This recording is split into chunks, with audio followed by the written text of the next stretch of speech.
Hey guys, it's Aunt Elise here, and today we're going to do my Chef Girl EBT segment. Now, how did I get the name Chef Girl EBT? One thing you don't know, before I was the rich aunt, I was somebody who used food stamps. At a point in college, it was where it was like I was never raised on it. My father was always hardworking. We lived middle class. We were hardworking. We never had any need for it with him as the breadwinner. But when I went away to school and I started paying for things myself and I was completely independent, I was like, wow, it's at the point where do I need to put gas in my car to get to work, or and eat ramen noodles all week, or what? So when I went to school in Missouri, when you worked full-time and you lived off of campus, you were applicable to get EBT, food stamps.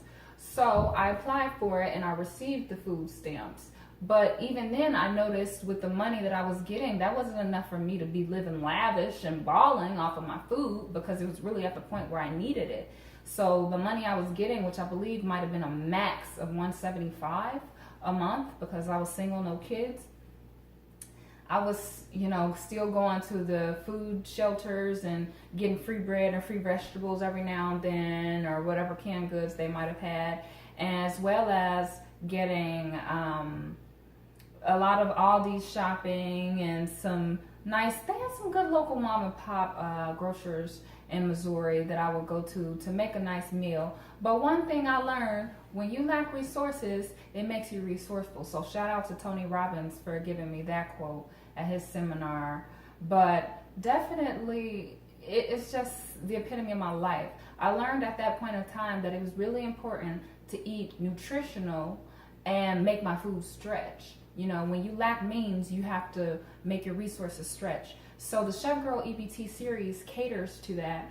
And it's also, me as a 40-hour-a-week woman, even though I'm not an EBT girl anymore, it just it's for anybody. It's for the woman that needs to feed her family. It's for the woman that wants to make food, that doesn't know how to make food but wants it to be easy, because I do use some ingredients that aren't all fresh. I do use canned ingredients, bag ingredients, frozen ingredients, things that are cheaper than buying the fresh produce sometimes if you get it organically. And it just caters to people who want to make good meals, quick meals, and do it in a way that is resourceful, things that can stretch out. So one recipe I'm going to show you guys in the future is like how I make my whole chicken, and days later it turns into fajita chicken. I know how to make things, switch it up. Nobody wants to eat the same thing every day of the week. I'm just not that kind of person. I'm a foodie. So I'm going to show you all how I add flavor and style to things in the Chef Girl EBT series. And hopefully you guys like it, share it, and subscribe and all of that good stuff, because I'm going to keep it coming, and it's definitely going to be on the Rich Aunt blog, because this is a part of me. I ultimately want to make it a series that I give to you all for free, and in a nice little recipe booklet form. So stay tuned, because today we've got a nice little vegan sausage, but you don't have to use vegan Italian sausage. I'm incorporating more vegan recipes into my life.